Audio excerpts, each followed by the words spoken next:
అదరగొట్టే కారం రంగు రుచి ఆచి కారం పొడి. తెలంగాణను దేశంలోనే నంబర్ 1 రాష్ట్రంగా తీర్చిదిద్దుతామని మరోసారి స్పష్టం చేశారు సీఎం రేవంత్ రెడ్డి.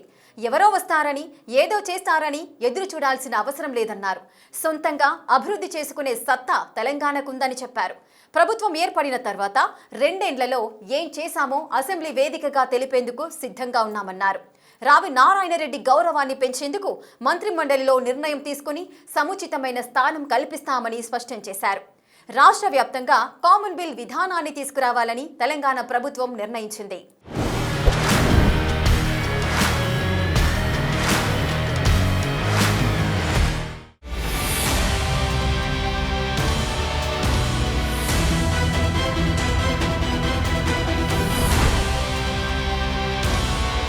మిర్యాలగూడలో 200 కోట్లతో నిర్మిస్తున్న young India integrated residential school కు ఈ వారం సీఎం రేవంత్ రెడ్డి శంకుస్థాపన చేశారు. గూడూరు గ్రామంలో నిర్వహించిన ప్రజాపాలన ప్రగతిబాట కార్యక్రమంలో సీఎం పాల్గొన్నారు. మహిళా సమాఖ్యకు 1138 కోట్ల చెక్కు అందజేశారు. అలాగే రైతు రుణమాఫీ, రైతు భరోసా, సన్నబియ్యం పంపిణీ, బోనస్, ఉచిత విద్యుత్ పథకాల గురించి ప్రస్తావిస్తూ దేశంలోనే రైతుల సంక్షేమానికి అత్యధికంగా ప్రాధాన్యత ఇస్తున్నామన్నారు. మీరు వరి వేసుకుంటే ఉరి వేసుకున్నట్టే వరి వేసుకోకండి. వరి వేసుకుంటే రాష్ట్ర ప్రభుత్వం కొనదు, రాష్ట్ర ప్రభుత్వం వ్యాపారాలు చెయ్యదు.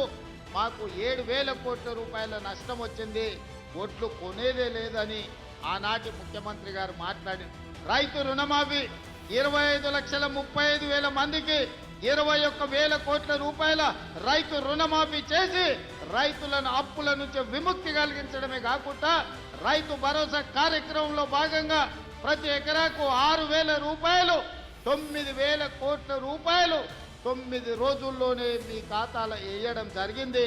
తొందరలోనే మళ్ళా 9,000 కోట్ల రూపాయలు రైతు భరోసా కార్యక్రమంలో భాగంగా మున్సిపల్ ఎన్నికలు ముగిసిన వెంటనే మీ ఖాతాలలో రైతు భరోసా నిధులు వేసే బాధ్యత రాష్ట్ర ప్రభుత్వం తీసుకుంటుంది.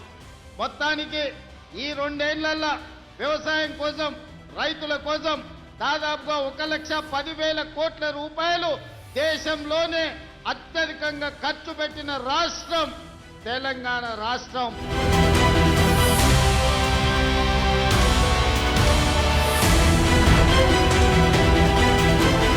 రాష్ట్ర వ్యాప్తంగా కామన్ బిల్ విధానం తీసుకురావాలని తెలంగాణ ప్రభుత్వం నిర్ణయించింది. ప్రజలపై ఎలాంటి భారం వేయకుండానే గ్రామీణ, పట్టణ, స్థానిక సంస్థల ఆదాయం పెంచేందుకు చర్యలు ప్రారంభించింది. మొదట జీహెచ్ఎంసీ ఏరియాను పైలట్ ప్రాజెక్టుగా ఎంపిక చేశారు. ఇప్పటికే ఆదాయాన్ని పెంచుకోవడానికి కసరత్తు చేస్తున్న బల్దియా, ముంబై, బెంగళూరు నగరాల తరహాలో వాటర్, కరెంట్, ప్రాపర్టీ ట్యాక్స్లకు సంబంధించి కామన్ బిల్ తేవాలని నిర్ణయించింది. అందుకు సంబంధించిన చర్యలు ప్రారంభించింది. దీనికోసం ప్రత్యేకంగా మొబైల్ యాప్ ను రెడీ చేశారు. సీఎం రేవంత్ రెడ్డి పరిశీలించిన తర్వాత ఆయన చేతుల మీదుగా ప్రారంభించనున్నారు. జేహెచ్ఎంసీలో వచ్చే ఫలితాల ఆధారంగా కామన్ బిల్ విధానం తెలంగాణ వ్యాప్తంగా తీసుకురానున్నారు. ఈ నెల 15వ తేదీ వరకు విద్యుత్ వినియోగదారుల మొబైల్ నెంబర్లు జేహెచ్ఎంసీ ప్రాపర్టీ ట్యాక్స్ ఐడెంటిఫికేషన్ నెంబర్తో లింక్ చేయాలని గడువు విధించారు.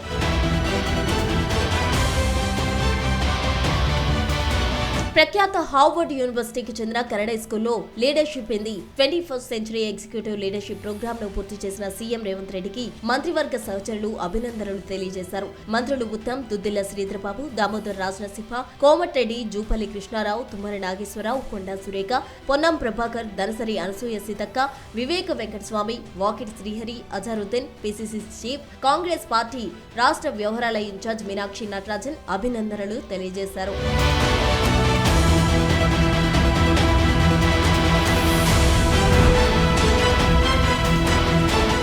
కోసం, భుక్తి కోసం, వెట్టి చాకిరి విముక్తి కోసం పోరాడిన సమరయోధుడు రావి నారాయణ రెడ్డి గారికి తెలంగాణ సమాజంలో ప్రభుత్వం సముచిత స్థానం కల్పిస్తుందని సీఎం రేవంత్ రెడ్డి హామీ ఇచ్చారు. రావి నారాయణ రెడ్డి చరిత్ర పాఠ్యాంశంగా చేర్చడం, వారి విగ్రహాన్ని ఏర్పాటు చేయడం వంటి అంశాలపై అందరితో చర్చించి వారి గౌరవం పెంచేందుకు మంత్రి మండలిలో నిర్ణయం తీసుకుని సముచితమైన స్థానం కల్పిస్తామన్నారు. తెలంగాణ అమరవీరుల స్మారక ట్రస్టు ఆధ్వర్యంలో స్వతంత్ర సమరయోధుడు పద్మవిభూషణ్ రావి నారాయణ రెడ్డి స్మారక జాతీయ పురస్కారాన్ని సీఎం చేతుల మీదుగా సుప్రీంకోర్టు మాజీ న్యాయమూర్తి జస్టిస్ బి సుదర్శన్ రెడ్డి గారికి అందజేశారు.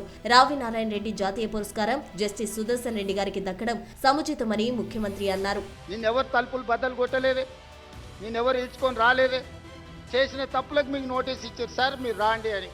లేదు నా వయసు కొంచెం ఎక్కువ ఉంది, మీరే వచ్చి తీసుకురండి అంటే, సరే సార్ మీరు అధికారిక నివాసం ఉంది కదా మీరు అక్కడ ఉంటూ వస్తామంటే, లేదు లేదు లేదు నేను ఎక్కడనో ఫామ్ హౌస్లు ఉంటే ఎక్కడ ఉంటే అక్కడ బాత్రూమ్లు ఉంటే బాత్రూంలోకి వచ్చి రాసుకోండి అంటే, ఇదెక్కడి జాతిపిత విధానము, ఇదెక్కడి ఉద్యమకారుల విధానము? రావి నారాయణ రెడ్డి గారి కుటుంబము 500 ఎకరాల భూమిని కోల్పోయిన ప్రపంచంలో ఎక్కడైనా స్వేచ్ఛ కోసము ప్రజల యొక్క హక్కుల కోసం కొట్లాడిన వాళ్ళు, చెగువీరా నుంచి మొదలు పెడితే రావి నారాయణ రెడ్డి వరకు ఎవరినైనా చూడండి, సర్వం కోల్పోయింది, సర్వం కోల్పోయినారు. నేల కొరిగిన వాళ్ళు వేలాది మంది ఉన్నారు. ఆస్తులు అంతస్తులను సర్వం త్యాగం చేసింది. కుటుంబానికి నిల్వ నీడ లేకుండా ఉన్నదంతా ప్రజలకు పంచిచ్చిన వాళ్ళను ఉద్యమకారులు అన్నారు, జాతిపితలు అన్నారు. ఆ విధంగా ఈనాడు రావి నారాయణ రెడ్డి గారి కుటుంబం 100 ఎకరాల భూములను పంచితే ఉన్న పదవులను పార్లమెంట్ సభ్యుడిగా దేశంలోనే అత్యధిక మెజారిటీతో గెలిచిన రావి నారాయణ రెడ్డి గారు ఎంపీగా ఎమ్మెల్యేగా పనిచేసి నాకు పదవులు వద్దు అని తృణప్రాయంగా భావించి ప్రజాక్షేత్రంలో ప్రజలకు ఆదర్శంగా నిలబడితే వారిని ఏమనాలి?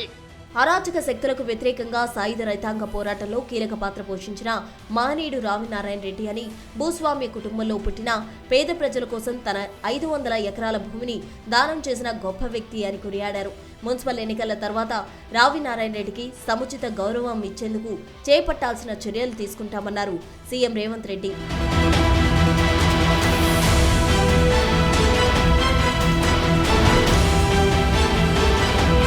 తెలంగాణ ప్రభుత్వ ఉద్యోగులకు రేవంత్ సర్కార్ తీపి కబురు అందించింది. జనవరి నెల పెండింగ్ బిల్లులకు నిధులు విడుదల చేస్తూ ఈ వారం ప్రభుత్వం డెసిషన్ తీసుకుంది. పెండింగ్ బిల్లుల కోసం 720 కోట్లు విడుదల చేస్తూ ఉత్తర్వులు ఇచ్చింది. అలాగే 2022 నుంచి 2025 ఫిబ్రవరి వరకు సరెండర్ లీవులు, ఎన్కాప్షన్మెంట్ క్లియర్ చేయాలని అధికారులు ఆదేశాలు జారీ చేశారు. ఒకేసారి ప్రభుత్వ ఉద్యోగులందరికీ పెండింగ్ బకాయిలని చెల్లించాలని నిర్ణయం తీసుకున్నారు. ప్రభుత్వ ఉద్యోగులందరికీ గ్రాట్యుటీ, జీపీఎఫ్, సరెండర్ లీవ్ అడ్వాన్సులు కూడా విడుదల చేయాలని ప్రభుత్వం డెసిషన్ తీసుకుంది. పెండింగ్ బకాయిలు విడుదల చేసేందుకు సర్కార్ గ్రీన్ సిగ్నల్ ఇవ్వడంతో ఉద్యోగులు హర్షం వ్యక్తం చేస్తున్నారు.